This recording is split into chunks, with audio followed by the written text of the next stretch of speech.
Hello friend.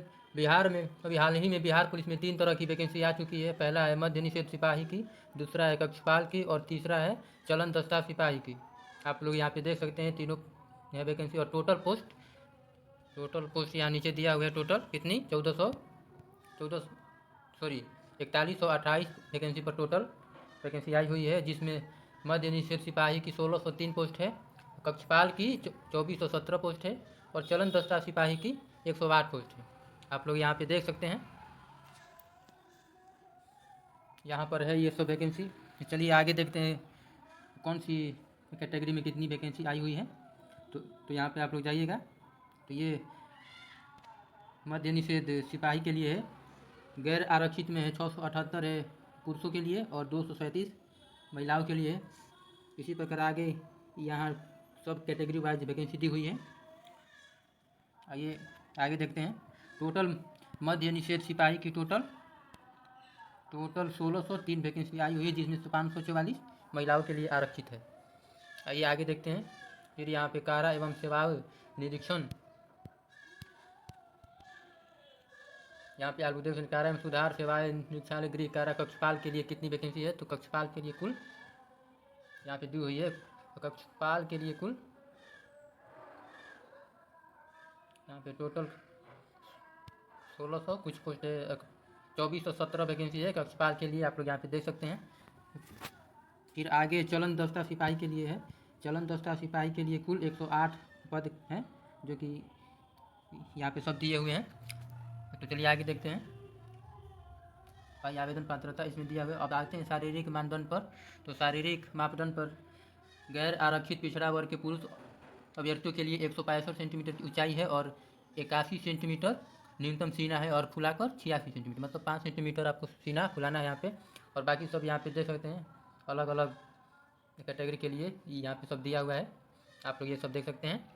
और यहाँ पे फुलाने के बाद सीना की मापी कम से कम 5 सेंटीमीटर का अंतर होना अनिवार्य है। तो ये सब है। ट्रांसजेंडर अभ्यर्थियों के लिए शारीरिक मापदंड महिला अभ्यर्थियों के समान होंगे। तो ये सभी यहाँ देख सकते हैं। आगे आइए सब शैक्षणिक अर्हता देखते हैं।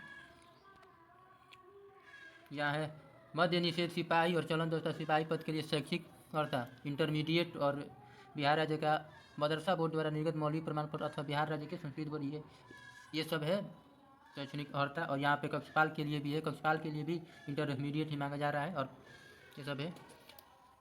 आगे आइए देखते हैं उम्र सीमा कितनी है। तो उम्र सीमा सेम है यहाँ पे बिहार पुलिस के जनरल के लिए 25 वर्ष, फिर यहाँ पे 27, फिर 28। तो ये सब आप लोग यहाँ पे देख सकते हैं। आगे आइए हम लोग सिलेबस पे चलते हैं।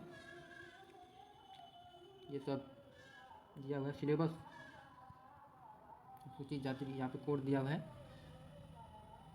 अब आते हैं चयन की प्रक्रिया। चयन मध्य निषेध सिपाही कक्षपाल एवं चलन दस्ता सिपाही के लिए रिक्तियों की चयन प्रक्रिया एक साथ होगी। और यहाँ पे दिया हुआ है कि यहाँ पे प्रथम चरण लिखित परीक्षा होगी। यहाँ पे दिया हुआ है आवेदन पत्रों के संग्रहण के उपरांत आवेदन पत्रों की समीक्षा की जाएगी एवं जिन अभ्यर्थियों के आवेदन पत्र सही पाए जाएंगे उनके लिए लिखित परीक्षा का आयोजन किया जाएगा, लिखित परीक्षा का। और बहुविकल्पीय परीक्षाओं के मेधा निदान के लिए सामान्य अंकों की गणना ये सब की जाएगी।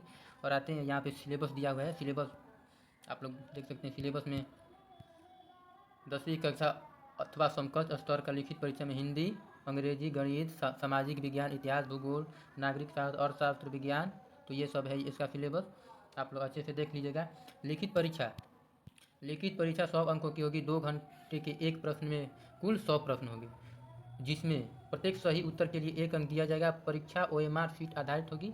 और यहाँ पर्षद के पास अंतिम चयन सूची प्रकाशित होने पर 1 वर्ष तक सुरक्षित रखी जाएगी। तो ये सब थी इसकी लिखित परीक्षा। और आगे देखते हैं। लिखित परीक्षा में 30% से कम अंक प्राप्त करने वाले अभ्यर्थी असफल घोषित हो जाएंगे, मतलब 30% अंक पाना अनिवार्य। और आगे देखते हैं शारीरिक दक्षता में द्वितीय चरण। तो यहाँ पे दिया गया है शारीरिक दक्षता।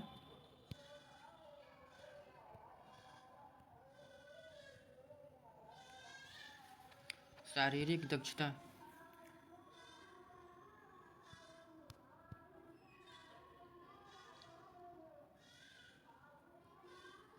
यहाँ पे आप लोग देख सकते हैं शारीरिक दक्षता परीक्षा कुल 100 अंकों की होगी। आप लोग यहाँ पे देख सकते हैं कुल 100 अंकों की शारीरिक दक्षता परीक्षा होगी।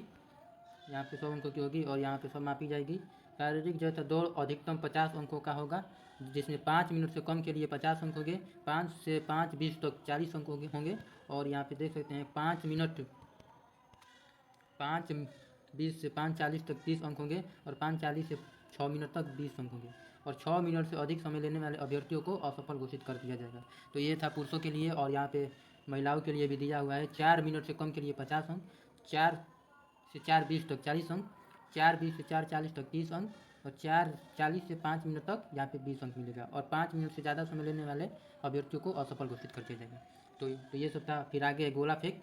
तो आप लोग यहाँ पे देख सकते हैं गोला फेंक दिया है, सब अंक भी दिया हुआ है। और आगे यहाँ पर ऊंची कूद द्वारा दिया गया है, आप लोग ये सब देख लीजिएगा। और फीट भी दिया हुआ है।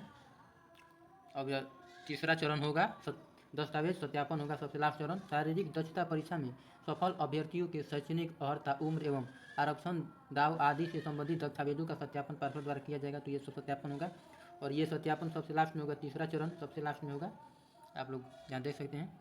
और आगे होगा दस्तावेजन के लिए ये सब चाहिए। दस्तावेजन के लिए वैध फोटो, पहचान पत्र, ये सब ड्राइविंग लाइसेंस, जन्म तिथि प्रमाण पत्र, इंटरमीडिएट या समकक्ष परीक्षा उत्तीर्णता प्रमाण पत्र, तो ये सब चाहिए दस्तावेज। और आगे आप लोग देख सकते हैं ये सब। अब मेधा सूची कैसे तैयार होगा ये सब देखिए कि कक्षपाल और कक्षपाल गृह रक्षक कोटा के पदों पर नियुक्ति है तो मेधा सूची का आधार लिखित होगा। मतलब क्या कहते हैं, पहले से ही है तो उनका लिखित परीक्षा पर ही मेधा सूची तैयार हो जाएगा। और बाकी सब मध्य निषेध सिपाही, कक्षपाल, सीधी भर्ती, चलन दस्ता सिपाही के पद पर नियुक्ति है तो लिखित परीक्षा मेधा सूची का आधार नहीं होगा, बल्कि शारीरिक दक्षता एवं दस्तावेज सत्यापन ही उसका मेधा सूची तैयार होगा। शारीरिक दक्षता में आप लोग जितना अधिक अंक लाएंगे उसके आधार पर ही मेधा सूची तैयार होगा। यहाँ पे दिया हुआ है कि मेधा सूची शारीरिक दक्षता परीक्षा के अधीन तीनों स्पर्धाओं दौड़, ऊंची कूद तथा गोला फेंक में अभ्यर्थियों द्वारा प्राप्त कुल अंकों के आधार पर किया जाएगा। तो ये था इसका मेधा सूची तैयार करने की विधि। और आगे देखते हैं, आगे ये सब सत्यापन है। और फॉर्म भरने के लिए आपको 100 रुपये लगेगा। सभी कैटेगरी के लिए फॉर्म भरने के लिए आपको 100 रुपये लगेगा। अभ्यर्थी को उपयुक्त परीक्षा शुल्क के अतिरिक्त विभिन्न बैंकों द्वारा निर्चार्ज देना होगा, जिसको ऑनलाइन। तो ये सब देख सकते हैं। आगे कट ऑफ की तिथियाँ, उम्र सीमा सब यहाँ पे दिया हुआ है, उम्र सीमा और ये सब। तो ये थी बिहार में आई हुई 3 प्रकार की वैकेंसी, जो कि बहुत ही इम्पोर्टेंट वैकेंसी थी। तो आप लोग देखिएगा और 6 तारीख से इसका आवेदन प्रारंभ हो जाएगा। तो आप लोग कर लीजिएगा प्रारंभ।